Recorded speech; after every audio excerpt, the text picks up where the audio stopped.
Welcome to my Global Health Portfolio. My name is Andrea and I'm a fourth-year student at the University of Calgary in Health and Society. This is my journey through HSOC 591. My personal learning objectives for this course were to first outline the historical evolution of global health and its initiatives. Second, to develop an understanding of global health priorities in Canada, Australia, and Uganda. And third, to understand how principles of ethics are perceived and actioned in Canada using Pinto et al.'s 4 major themes of ethics in global health. I'd like to give you a summary of my learning journey and the implications of what I found. The historical evolution of global health is fundamental in understanding global health as it stands today. In the 16th and 17th centuries, European colonies reached new distances as transportation technologies advanced.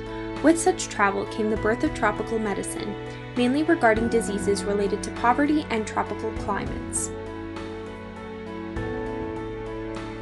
The increasing complexities of trade routes instigated pandemics unseen before and inspired the field of international health. In 1851, the International Sanitary Convention in Paris marked the first time nations came together to collaborate on public health measures.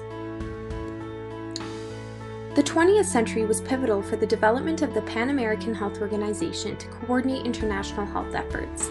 Alongside the establishment of PAHO, epidemiological surveillance techniques evolved to match the increasingly fast spread of disease as transportation technologies flourished. In 1919, the League of Nations finally called for the establishment of an international health committee that would go beyond the control of pandemic diseases and focus on other factors related to health, many of which we know today as the social determinants of health. The aftermath of the Second World War left the world hungry for peace and order. Equitable public health measures were included as a priority in working towards peace and motivated the establishment of the World Health Organization in 1948. Global health as we know it today finally began to emerge with the centralization of health initiatives to a single collaborative entity. In 1978, the Alma-Ata Conference marked the first time that representatives from various countries around the world met to declare a common intent for global health moving forward. The Alma-Ata established an intent of health for all, a revolutionary moment for global health. Global health today is founded on the principles of equity encouraged by the Alma-Ata.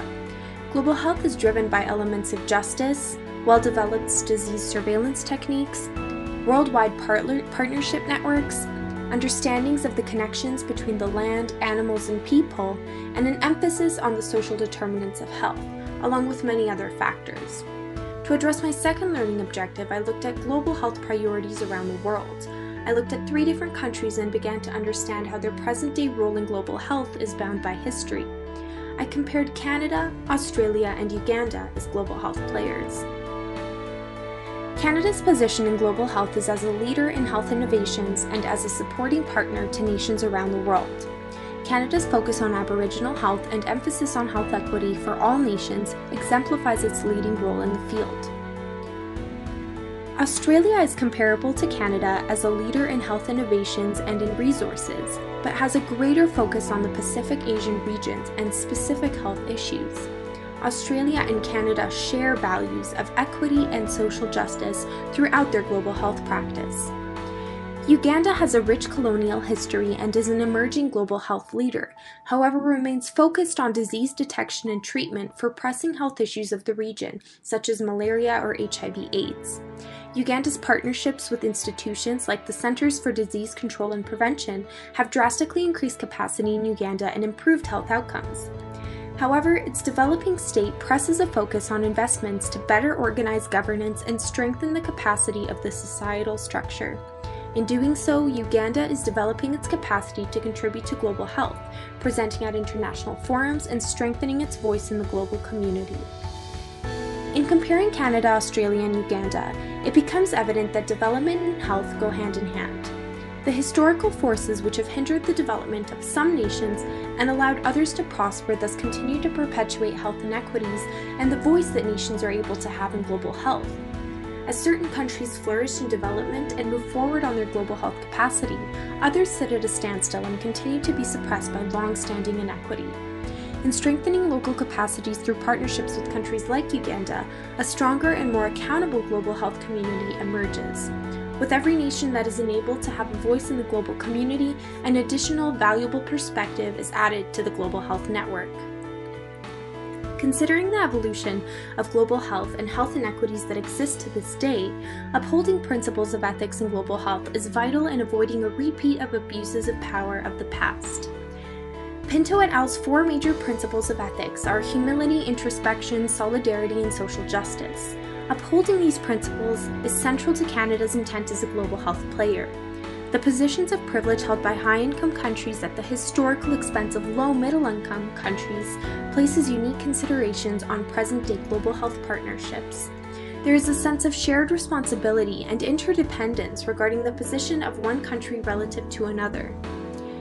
Global health education in Canada emphasizes the responsibility to uphold principles of ethics in global health, even urging students to avoid global health initiatives until they have mastered these principles. However, studies have found that students struggle to conceptualize principles of ethics, left questioning their role and purpose after engaging in introspection, for example. Ethics in global health is thus a delicate educational principle that takes time to develop, but is essential to global health. My time in the Health and Society program and my internalization of the theory behind the social determinants of health has equipped me to begin engaging in each of introspection, solidarity, social justice, and humility. This course has allowed me to understand that even our very privilege to receive an education in global health is rooted in historical advantage and disadvantage, framed by institutions in only one of many ways of life.